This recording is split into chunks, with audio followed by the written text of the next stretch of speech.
All right. Today we're going to figure out who killed Mr. Frac, but first we kind of have to review how, I think it's like short for fraction, how to multiply and divide by fractions. So, you got your pencils ready? Yeah. Ready to roll? You do not need a calculator. You should not need a calculator to multiply, but if you think you do, I guess, whatever at this point. So, multiplying fractions. Well, if I have A over B, right? I have my numerator and my denominator, right? If I'm writing this, it's probably because you should be too. And I'm multiplying it by C over D.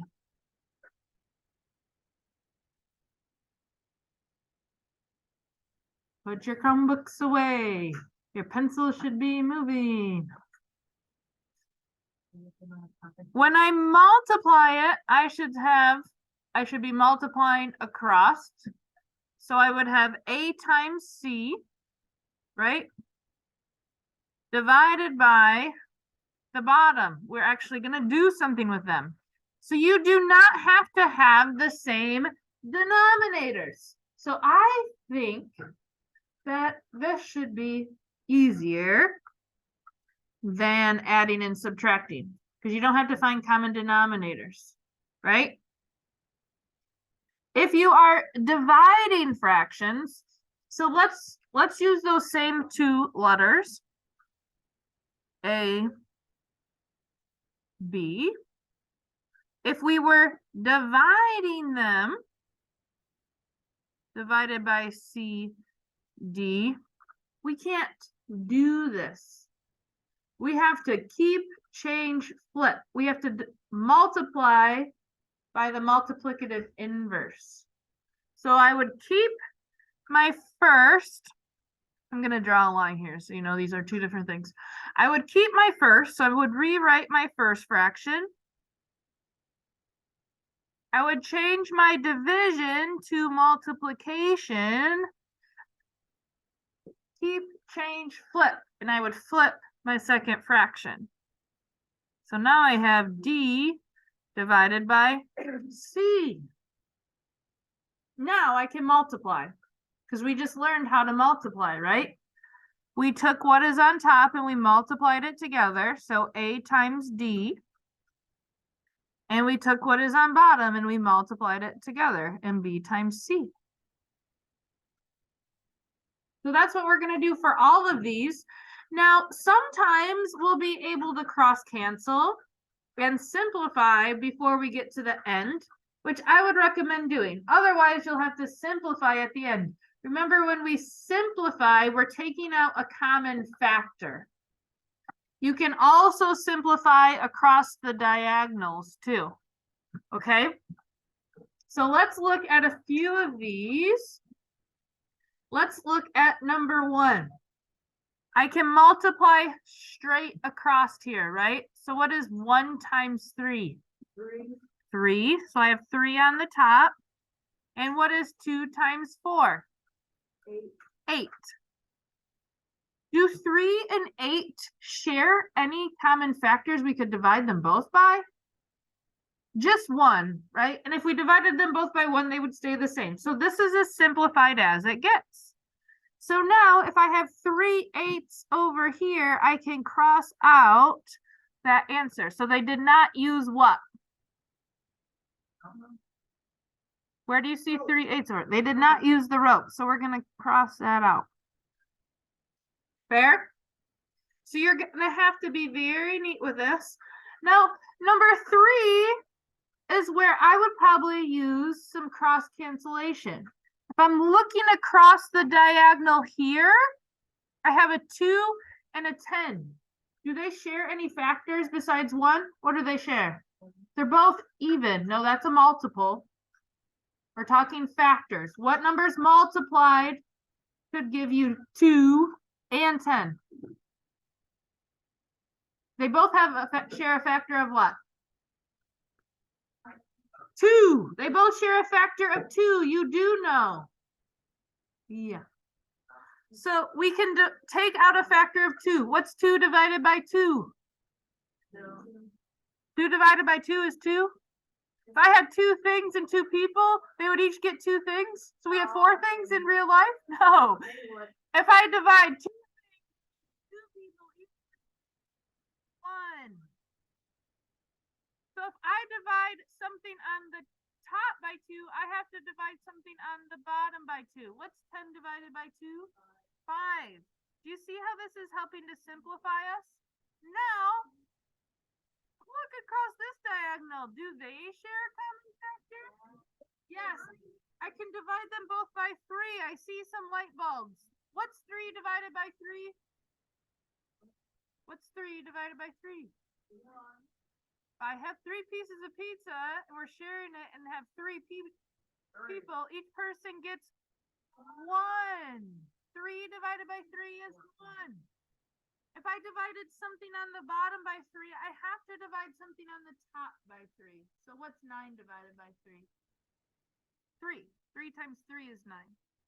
So now, isn't this suddenly a much easier multiplication problem? Yeah. 1 times 3 is what? 3. And 1 times 5 is? 5. 1 times 5 is 5. Okay? Now, had you just multiplied this, you would have 18 on top and 30 on the bottom. Right? 2 times 9 is 18. 3 times 10 is 30. So you would have to divide these by something. What would you divide them by? 6 to get 3/5. So you have to simplify these answers. So it wasn't me? Oh, man. All right. Number 5 is our first division problem. Can we do division with fractions? No, we have to multiply by the reciprocal. Keep, change, flip. Ready? I'm keeping the first. I'm changing division to what? Excellent. And I am flipping my second fraction. So what goes on the top of my fraction now? Good. Now I could say 1 times 12 is 12 and 6 times 5 is 30, but do you see if I look across this diagonal, I can take out a factor to really simplify it beforehand?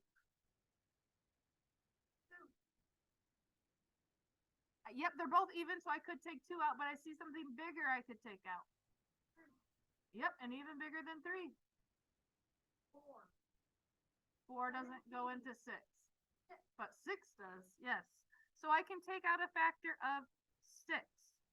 6 divided by 6 is 1. So if I divide something on the bottom by 6, I have to divide something on the top by 6. What's 12 divided by 6? 2. You're right. What's 1 times 2? 1 times 2 is 2. And 1 times 5 is 5.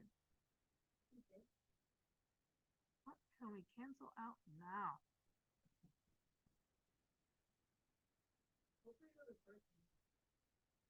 Oh, it's not where. Excellent. It's not in the game room.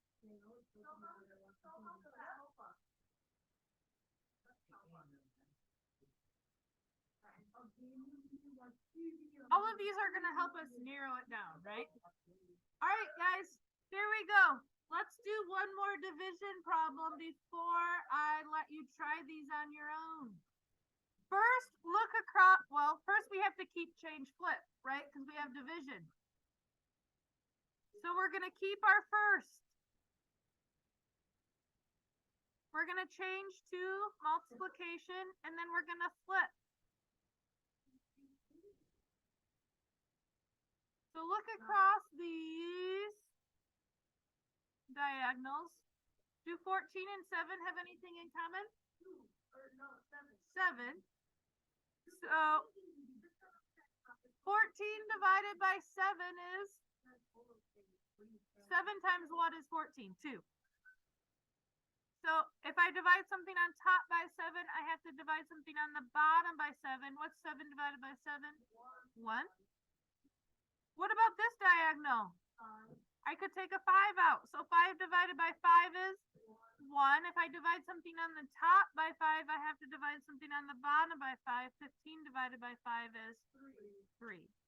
Now, isn't this a whole lot easier? 2 times 1 is 2. 3 times 1 is 3. I think it's easier to simplify here than at the end for sure.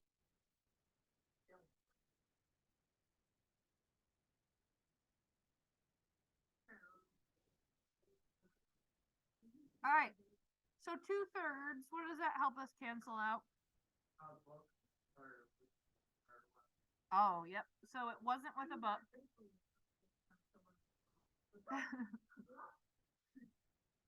Now, I know that this is a lot of squishy space. So if you need lined paper, I've got some up here. I'll replenish the basket in the back too.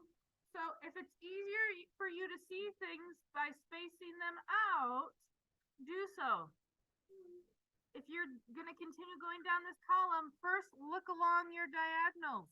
Use your multiplication table if you need to, right? But I think you guys can cancel these out to be small enough so that you can multiply them, okay?